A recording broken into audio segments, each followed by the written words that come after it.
Coming to నాంది. అసలు ఈ నాంది ప్రాజెక్ట్ చేయాలని మీకొచ్చిన థాట్ గాని, అంటే మీరే రాస్తారా స్టోరీస్ యాక్చువల్లీ? అంటే నేను నా ఫ్రెండ్ తూము వెంకట ఉన్నాడండి. హ్మ్. ఇద్దరం కలిసి తను ఒక ఐడియా అనుకున్నా, లేదా నేను ఒక ఐడియా చెప్పినా గానీ, ఇద్దరం కలిసి వర్క్ చేసుకొని టీమ్ అంతా కలిసి వర్క్ చేస్తాము.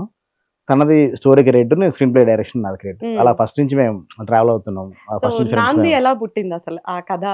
అండ్ దాని వెనక మీరు ఎందుకంటే ఫస్ట్ మూవీ అనంగానే ఆ నర్వస్‌నెస్ గాని ఆహ్, ఎవరికైనా ఉంటది గదా! యాహ్! కామన్‌గా. యాహ్! సో, వాటన్నిటిని ఓవర్‌కమ్ జేసి తర్వాత బిగ్ స్క్రీన్ మీద చూసే ఆ జర్నీ ఒకసారి మాతో. అంటే నాంది ఎలా పుట్టింది అంటే అండి, అప్పటికి నేను ఆల్మోస్ట్ ఇండస్ట్రీలో ఉన్న హీరోస్ అందరికి కథ చెప్పానండి. హ్మ్. నాంది కథ కాదు. డిఫరెంట్ కథలు. ఆ! చాలా వరకు కొన్ని ఓకే క్యాన్సిల్ అయినాయి. అడ్వాన్స్ తీసుకొని క్యాన్సిల్ అయినాయి రోజులు కూడా ఉన్నాయన్నమాట. హ్మ్. ఆ టైంలో అసలు డూ ఆర్ డై హ్మ్. మనం ఇండస్ట్రీలో ఉందామా? లేదా అసలుకంటే అంటే మనతో పాటు, నాతో పాటు ఉన్న ఫ్రెండ్స్ అందరూ కూడా హ్యాపీగా లైఫ్‌లో సెటిల్ అయిపోయి, వాళ్ళు పెళ్ళిళ్ళు, పిల్లలు, వాళ్ళ స్కూలింగ్ అన్నీ ఉన్నారు. మనం ఏంటి ఇలా ఉన్నాము అన్న ఒక ఇంట్లో నుంచి ఒక ప్రెషర్ ఉంటది కదా! హ్మ్. అలా కొంచెం స్టార్ట్ అయ్యేటప్పుడు అసలకి ఓకే. సినిమా చేసుకుంటే ప్రూవ్ చేసుకుందాం. మన సినిమా చేయడం అవ్వచ్చు, పెద్ద సినిమా అవ్వచ్చు, చిన్న సినిమా అవ్వచ్చు. ఏదైనా సినిమానే. హ్మ్. కాబట్టి మంచి కంటెంట్‌తో సినిమా చేద్దాం అనుకున్న టైంలో మా తూ వెంకట్ తన నా ఫ్రెండ్ ఒక ఆర్టికల్ చదివాడు. హ్మ్. ఇలాగ చెయ్యని తప్పుకు శిక్ష పడిన తర్వాత తను కాదని ప్రూవ్ చేసుకొని బయటకొచ్చి తను కాంపోజిషన్ తీసుకున్నాడు. హ్మ్. అని ఎక్కడో ఫారెన్‌లో ఒక ఆర్టికల్ చదివాడు. ఇది బాగుంది. దీన్ని మనం సినిమా కింద చేస్తే ఎలా ఉంటది అసలకి? నిజంగా హ్మ్. తెలియని అంటే చేయని తప్పుకి శిక్ష పడ్డోడు వాడు నిర్దోషిని నిరూపించుకొని బయటకొచ్చిన తర్వాత కాంపోజిషన్ డబ్బులు తీసుకుంటే జీవితం మనకి తిరిగి రాదు కదా అసలకి. హ్మ్. దీన్ని కొంచెం డీప్‌గా డిస్కస్ చేసి ఒక సినిమా చేస్తే బాగుంటది అనే ఐడియాలో అలా నాంది స్టార్ట్ అయింది.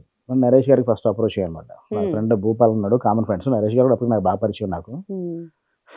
భూపాల్‌కి ఫోన్ చేసి "అరేయ్! నేను నరేష్ గారికి కథ చెప్దాం అనుకుంటున్నానురా" అంటే నిజం చెప్పు అన్నాడు. నిజమేరా అంటే "నువ్వు నరేష్ గారితో సినిమా చేద్దాం అనుకుంటున్నాను." లేదు ఈ కంటెంట్ ఆయన చేస్తే బాగుంటది. అందుకోసమే సరేలే ఆయనకెళ్ళి కథ చెప్పిన తర్వాత సరే నిజంగా నేను హీరోగానే చెప్పారా నాకండి అన్నాడు. సార్ మీరు హీరో కాబట్టి మీకు చెప్పామండి. లేకపోతే మీ ఎందుకంటే అప్పటి వరకు ఆయన ఒక కామెడీ హీరో అనే పేరే ఉంది గదా! యాహ్! ప్లస్ అంటే అప్పుడు నేను కొంచెం పెద్ద సినిమాలో వర్క్ చేసి వచ్చాను కదా!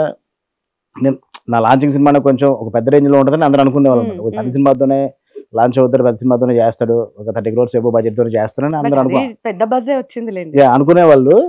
సరే ఈ కంటెంట్‌తో కూడా ప్రూవ్ చేసుకోవాలి ఒక యాంగిల్‌లో నరేష్ గారికి అలా చెప్పిన తర్వాత నాకు బాగా నచ్చింది. దాన్ని ఫుల్‌గా అంటే ఆయన చెప్పిన ఒక 4, 5 మంత్స్ టైం తీసుకున్నామండి స్క్రిప్ట్‌కి. హ్మ్. ఫుల్‌గా హోంవర్క్ చేసి, రిసర్చ్ చేసి, చాలా మంది లాయర్‌లని, చాలా మంది పోలీస్ ఆఫీసర్‌లని, అబ్బా! జేడీ లక్ష్మీనారాయణ గారిని ఆయన హ్మ్. దగ్గరెళ్లి కలిసిన తర్వాత నాకు ఎక్కువ ఇన్ఫర్మేషన్ వచ్చింది. హ్మ్. హ్మ్. అక్కడక అప్పుడు తెలిసిందంటే దానికి సెక్షన్ 2 మీద ఫైట్ చేయొచ్చు అని ఒక సెక్షన్ తెలిసింది కూడా అక్కడే నాకు. హ్మ్. అక్కడి నుంచి స్క్రిప్ట్ అంతా ఫుల్ ఫ్లెడ్జ్‌గా ఫినిష్ చేసుకొని